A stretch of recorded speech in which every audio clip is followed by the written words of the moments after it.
میرا بھی السلام علیکم قبول ہو۔ الفاتحہ علی حضرت روح نبی کریم وعلی امجاد الکرام۔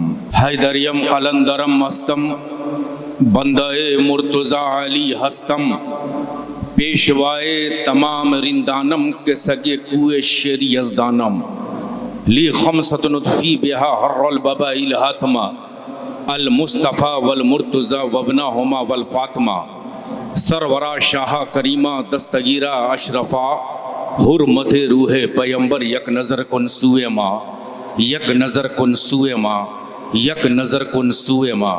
سبحان ربک رب العزت عما یصفون وسلام علی المرسلین والحمد للہ رب العالمین بحق لا الہ الا اللہ محمد رسول اللہ صلی اللہ تعالی علیہ وسلم۔ الحمدللہ الحمدللہ الذی لم یزل عالما قدیرا حیا قیوما سمیعا بشیرا، والصلاة والسلام علی رسولہ ارسلہ الی الناس کافہ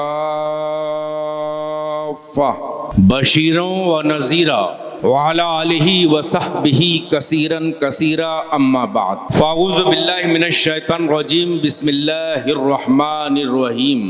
اہدنا الصراط المستقیم صراط الذین انعمت علیہم غیر المغضوب علیہم ولا الضالین، آمین۔ وقولہ الحق وقضى ربک اللہ تعبدوا الا ایاہ وبالوالدین احسانا۔ آمنت باللہ صدق اللہ العظیم وصدق رسولہ النبی الامین المتین البرہان الامی الکریم، وَنَحْنُ عَلَى ذَلِكَ لَمِنَ الشَّاهِدِينَ وَالشَّاكِرِينَ وَالْحَمْدُ لِلَّهِ رَبِّ الْعَالَمِينَ إِلَى يَوْمِ الدِّينِ۔ آئیں سب سے پہلے آقا انعامدار مدنِ تاجدار دونوں عالم کے مالک و مختار صلی اللہ تعالیٰ علیہ وسلم کے دربار بے کس پناہ میں جھوم جھوم کر درود السلام کے ڈالیاں نچھاور کریں، اور اس عقیدے اس انداز سے پڑھیں کہ ہم لودھی پور کی سرزمین سے درود پڑھتے ہیں، آقا مدینے سے خوب سنتے ہیں۔ اسی پہ مہربان رب غفور ہوتا ہے، اسی پہ مہربان رب غفور ہوتا ہے کہ جس کی سانسوں میں ذکر حضور ہوتا ہے۔ اور اے عاشقان شاہ انبیاء درود پڑھو، درود پڑھنے سے سینے میں نور ہوتا ہے۔ اللہم صلی علی سیدنا نبینا حبیبنا شفیعنا و مولانا محمد۔ نتیجہ پھر وہی ہوگا، سنا ہے سال بدلے گا۔ متین ساسرامی صاحب جی عطا ہو نوازش۔ میں ان کو دیکھ کر کے یاد آ گیا کہ نتیجہ پھر وہی ہوگا، سنا ہے سال بدلے گا، پرندے پھر وہی ہوں گے، شکاری جال بدلے گا، وہی قاتل وہی فاقہ وہی ظالم وہی حاکم، یہ بتاؤ کتنے سالوں میں ہمارا حال بدلے گا؟ کیا بات ہے، کیا بات، یہ بتاؤ کتنے سالوں میں میرا حال بدلے گا؟ ہم بدل نہیں سکتے ہیں، اور جب نہیں بدلیں گے تو پھر اللہ جالی مجابر واسطہ مسلط کرے گا، اللہ نے کرے ایسا ہو۔ باہر کا پہلا فرمائش جو ہے میں ماں بہن کے سماعت کی دہلیز تک رکھنے کی کوشش کروں کہ والدین کے اوپر بولیے گا حضرت، لگتا ہے بچہ لوگ بہت پریشان کر رہا ہوگا۔ بیٹا جب تڑپتا ہے تو ماں کا دم نکلتا ہے، بیٹا جب تڑپتا ہے تو ماں کا دم نکلتا ہے، لیکن جب ماں تڑپتی ہے تو پھر زمزم نکلتا ہے۔ بہت یہ خاموش مزاجی تجھے جینے نہیں دے گی، ارے اس دور میں جینا ہے تو کورا مچا دو۔ اتنا خاموشی سے سنیے گا تب ہم پوسٹ مارٹم کرنے لگیں گے۔ بیٹا جب تڑپتا ہے تو ماں کا دم نکلتا ہے، لیکن جب ماں تڑپتی ہے تو پھر زمزم نکلتا ہے۔ سمجھ میں آ رہی ہے بات؟ تو سبحان اللہ کم سے کم بولتے رہیے۔ اے ضیا ماں باپ کے سائے کی نا قدری نہ کر، دھوپ کاٹے گی بہت جب یہ شجر گر جائے گا، اور وقت نعمت وہ کوئی اجرت نہیں مانگی، دنیا سے کبھی حسب ضرورت نہیں مانگی، یہ ماں کا جگر ہے کہ لہو اپنا پلا کر بچوں سے کبھی دودھ کی قیمت نہیں مانگی۔ میرے سر سے میری ساری مصیبت ٹال دیتی ہے، میرے سر سے میری ساری مصیبت ٹال دیتی ہے، میری ماں میرے دامن میں دعائیں ڈال دیتی ہے، پریشان ہو اندھیروں سے کہ جاؤ ماں کے قدموں میں، وہ جب چاہے مقدر میں اجالے ڈال دیتی ہے۔ کیا بات، کیا بات، سبحان اللہ سبحان اللہ، زندہ وہ باد، جب چاہے مقدر میں اجالے ڈال دیتی ہے۔ زندہ باد، زندہ باد۔ وَقَضَى رَبُّكَ أَلَّا تَعْبُدُوا إِلَّا إِيَّاهُ وَبِالْوَالِدَيْنِ إِحْسَانًا۔ میں فرمائش یہیں سے شروع کرتا ہوں، 15ویں پارے کی آیت ہے، اللہ تبارک و تعالی وعدہ لیا عالم ارواح میں کس سے؟ ہم سب سے، تمام روحوں سے، کہ تم اللہ کے سوا کسی کی بندگی نہیں کرو گے، کسی کی پرستش نہیں کرو گے، کسی کی عبادت نہیں کرو گے، اور ماں باپ کے ساتھ حسن سلوک کرو گے، ماں باپ کے ساتھ حسن سلوک کرو گے۔ اب جو ماں یہ فرمائش کیا ہے، میں ان کا ہاتھ جوڑ کے کہتا ہوں کہ اپنے بچے کے لیے ضرور دعا کیجیے گا، کیونکہ ماں اسے بھی بد دعا نہیں کرتی ہے، چونکہ ماں اگر روزانہ 99 بد دعا کرے تو اللہ تبارک و تعالیٰ 99 کو رد کر دیتا ہے، ایک ہی قبول کرتا ہے، لیکن وہی ماں اگر 100 دعائیں دے تو اللہ تبارک و تعالیٰ 99 قبول کر لیتا ہے، ایک ہی رد کرتا ہے۔ کیا بات، کیونکہ ماں اپنے اولاد کے حق میں کبھی دل سے بد دعا نہیں دیتی۔ کیا بات، سبحان اللہ سبحان اللہ۔ اللہ کے رسول صلی اللہ تعالیٰ علیہ وسلم مسجد نبوی میں جلوہ فگن ہے، صحابہ کرام آتے ہیں، کہتے ہیں یا رسول اللہ صلی اللہ علیہ وسلم ماں باپ کا مرتبہ کیا ہے؟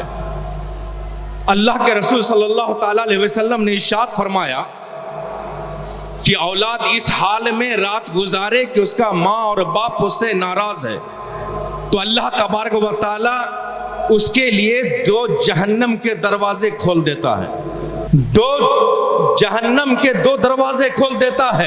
اگر اس میں سے ایک کا انتقال ہو گیا، ایک زندہ ہے، تو ایک جہنم کا دروازہ کھول دیتا ہے۔ پھر اس کے بعد صحابہ کرام نے عرض کیا یہ میرے آقا اگر ماں اور باپ کا حسن سلوک کرتا ہے بچہ تو اس کا کیا مرتبہ ہے؟ تو اللہ کے نبی صلی اللہ علیہ وسلم نے ارشاد فرمایا اللہ تبارک و تعالیٰ اس کے لیے 2 جنت کا دروازہ کھول دیتا ہے۔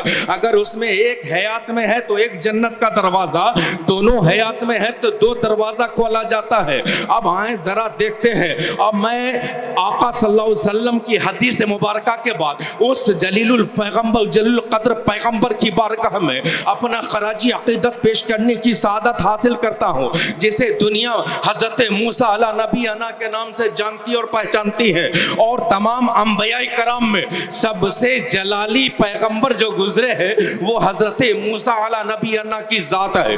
حضرت موسیٰ علیہ السلام جب بھی کوہ طور پر جاتے، رات میں جاتے، دن میں جاتے، سحر و بیابان ہوتے ہوئے جاتے، اور جب جاتے اللہ سے کلام کرنے کے لیے، لیکن ایک دن حضرت موسیٰ علیہ نبی انا جب کوہ طور پر پہنچ رہے ہیں اللہ سے ہم کلام ہونے کے لیے، حضرت موسیٰ علیہ السلام کا پاؤں پھسل جاتا ہے تو اللہ کی رحمتوں نے جواب دیا اے موسیٰ ذرا سنبھل کے آیا کرو۔ جب اللہ تبارک و تعالیٰ نے ارشاد فرمایا اے موسیٰ سنبھل کے آیا کرو تو حضرت موسیٰ علیہ نبی نے ارشاد فرمایا اے میرے پروردگار میں رات میں آیا تو مجھ سے کلام کیا، میں دن میں آیا تو مجھ سے کلام کیا، صحرا و بیابان ہو کر کے میں آیا تو مجھ سے کلام کیا، لیکن آج وجہ کیا ہے کہ آج تیری رحمت نے جواب دیا ہے کہ آج سنبھل کے آیا کرو۔ تو جب موسیٰ علیہ السلام نے جب یہ سوال کیا تو اللہ کی رحمتوں نے جواب دیا اے موسیٰ جب تو آتا تھا میری بارگاہ میں تو تیرے پیچھے تیری ماں سلامتی کی دعا کرتی تھی، اے موسیٰ تیرے ماں کا انتقال ہو گیا ہے، اب سلامتی والا ہاتھ نہیں رہے ہیں، یہی موسیٰ علیہ السلام ہے۔ اللہ سے ارشاد فرماتے ہیں کہ میرا جنت میں رفیق کون بنے گا، جنت میں رفیق کون بنے گا؟ تو اللہ کی رحمتوں نے جواب دیا کہ اے موسیٰ فلاں بستی کا ایک قصاب ہے جو تمہارا جنت میں رفیق بنے گا۔ چنانچہ حضرت موسیٰ علیہ السلام اس قصاب کے پاس جاتے ہیں، کیا دیکھتے ہیں وہ دکان میں بیٹھا ہوا ہے، گوشت فروخت کر رہا ہے اور اپنے منہ سے زبان سے گالی بھی بول رہا ہے۔ حضرت موسیٰ علیہ السلام حیرت زدہ ہو جاتے ہیں اور کہتے ہیں یہ کیسا انسان ہے جو ایک پیغمبر کے ساتھ جنت میں جائے گا۔ چنانچہ حضرت موسیٰ علیہ السلام نے ارشاد فرمایا کیا ہے قصاب میں تمہارا مہمان ہوں۔ وہ قصاب کہتا ہے بیٹھیے۔ جب وہ گوشت فروخت کر دیتا ہے تو حضرت موسیٰ علیہ السلام سے ارشاد وہ کہتا ہے کہ موسیٰ گھر چلیے۔ موسیٰ علیہ السلام گھر جاتے ہیں، اب وہ کھانا بناتا ہے، کھانا بنانے کے بعد میں اب موسیٰ علیہ السلام سوچتے ہیں کہ مجھے کھانے کے لیے بولے گا، لیکن وہ قصاب کہتا ہے کہ آپ پہلے بیٹھیے، پہلے میری ماں کھائے گی، پہلے میری ماں کھائے گی۔ وہ کھانا پلیٹ میں نکالتا ہے اور بوڑھی ماں کے پاس لے کے جاتا ہے. ماں کافی ضعیفہ ہو چکی تھی, کافی لاغر ہو چکی تھی, اس کے منہ کے تمام دانت بھی شہید ہو چکے تھے. چنانچہ وہ بچہ, وہ بیٹا لقمہ اٹھاتا ہے, اپنے منہ میں ڈالتا ہے اور ڈالنے کے بعد کافی چباتا ہے.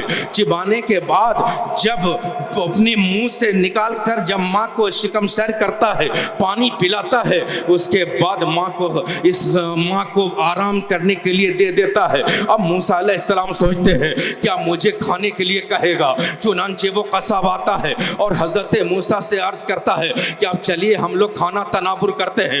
چنانچہ کھانا نکالا جاتا ہے. حضرت موسیٰ علیہ السلام قصاب کے ساتھ وہ کھانا کھاتے ہیں. حضرت موسیٰ کا بیان ہے کہ میرا بستر لگا دیا جاتا ہے, میں بستر استراحت پر آرام کرنے لگتا ہوں. رات آدھی گزرتی ہے تو میرے کانوں میں کوئی درد بھری آواز آتی ہے, تو کوئی درد بھری آواز سے رو رہا ہے. حضرت موسیٰ علیہ نبینا جب بیدار ہوتے ہیں, جب وہ دیکھتے ہیں تو کوئی اور نہیں رو رہا تھا بلکہ وہ بوڑھی ماں اپنے پیشانی کو سجدے میں رکھ کر رو رہی تھی اور عرض گزار تھی, اے میری پروردگار, میرا بیٹا اگرچہ خطا کار ہے, اے میرے مولا اگر میرا بیٹا اگرچہ گناہگار ہے, اے میرے پالنہار میرا بیٹا اگرچہ خطا کار ہے, میرے بیٹے کے گناہ کو مت دیکھ. میرا بیٹا میری خدمت کرتا ہے اور اس خدمت کا صلہ مولا یہ دے دے, میرے بیٹے کو موسیٰ کے ساتھ جنت میں رفیق بنا دے. حضرت موسیٰ عرض کرتے ہیں, اے بوڑھی ماں اپنے پیشانی کو سر سے اٹھا, پیشانی کو زمین سے اٹھا لے, میں موسیٰ ہوں اور تیرا بیٹا میرا جنت میں رفیق بنے. سبحان اللہ. میرے سر سے میری ساری مصیبت ٹال دیتی ہے. میری ماں میرے دامن میں دعائیں ڈال دیتی ہے. پریشان ہو اندھیروں سے تو جاؤ ماں کے قدموں میں, وہ جب چاہے مقدر میں اجالے ڈال دیتی ہے. محترم حضرات, وقت کم ہے, میرے ساتھ پڑھیے استغفر اللہ ربی من کل ذنب و اتوب الیہ. پھول کی خوب چمن پھول چنے شاد رہے, باغواں جاتا ہے گلشن تیرا آباد رہے. وآخر دعوانا ان الحمدللہ رب العالمین. السلام علیکم ورحمۃ اللہ وبرکاتہ.